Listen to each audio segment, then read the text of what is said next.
life cycle اكتر phase confusing هو requirements analysis phase. وده لان دايما في التريننج بسمع questions من الاتنديز ان هم بيقولوا لي احنا فاهمين كويس قوي يعني ايه elicitation. elicitation is very clear ان انا بعمل requirements gathering وبتكلم وبسأل اسئله وبجمع معلومات وبحاول افهم اكتر ال current situation اللي موجوده عند الكاستمر وفاهمين السوليوشن proposition. لكن الفيز اللي خاص بالrequirements analysis ايوه نعمل في ده ايه بالظبط. فخليني احاول ابسط الموضوع. requirements analysis phase ده الفيز اللي انا بفكر فيه فعليا. it's the thinking phase. عشان احنا عاده التفكير بالنسبه لنا حاجه بتحصل in the background. Sometimes while we are actually doing the elicitation او احنا بنعمل documentation او احنا بنكتب الديزاين proposition. فمش متخيلين ان هو منفصل، انه فيز منفصل والمفروض يحصل لوحده.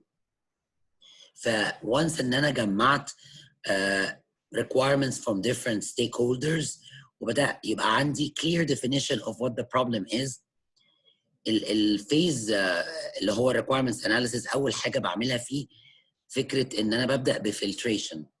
بعمل filtration requirements so that I can detect في requirements كتيرة جدا لأني بتكلم مع أكتر من stakeholder. يعني مش stakeholder واحد، ممكن sometimes في projects ممكن أكون بتكلم مع 5 stakeholders أو 10 أو 20. فطبيعي جدا إن requirements دي يكون فيها overlaps، تكون duplicates أو redundant أو تكون conflicting. فأول حاجة بعملها في الفلتريشن إن أنا ببدأ اوصل distinct set من الريكويرمنتس مش ما فيهوش اي overlaps، ما فيهوش redundancy، وفي نفس الوقت ما فيهوش conflict. مهم جدا ما يكونش فيه conflict لان احنا easily بنديتكت لو في redundancy او overlaps. بس في conflicting requirements ممكن نكون sometimes we miss requirements بتتعارض مع بعضها. ودي انا شخصيا throughout my experience working يعني as a practitioner for business analysis شفت كتير جدا especially in large organizations نفس الحاجة defined many times. فلو أنا بتكلم على for example لو أنا بتكلم على إمتى define a customer إن هو defaulting customer في financial organizations. In a single organization ممكن ألاقي 5 or 6 different departments أو units، كل واحد منهم عنده definition مختلف ل what is a defaulting customer. فبالتالي since إن البيزنس rules نفسها conflicted فطبيعي إن ال requirements هتبقى conflicted والcalculations هتبقى conflicted. ف it ends up in a يعني defected software، أو ممكن أصلا ما نوصلش لمرحلة إن السوفت وير يبقى launched أو live، لأن هو هيبقى دايما فيه contradictions embedded within its logic. طيب إيه تاني ممكن أعمله في الفيز بتاع الثينكينج ده؟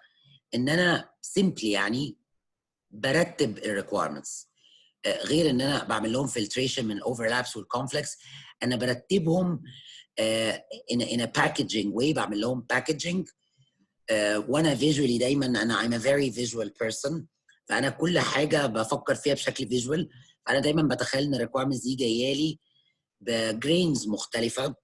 ممكن تكون حاجه very high level business requirement او need very high level، وممكن يكون في requirements تانية granular atomic بتتكلم على very specific need to be addressed، حاجة واضحة جدا. ممكن تبقى functional أو non-functional requirement. فكرة إن أنا أرتب ال requirements دي أرتبهم إن أنا I need to end up with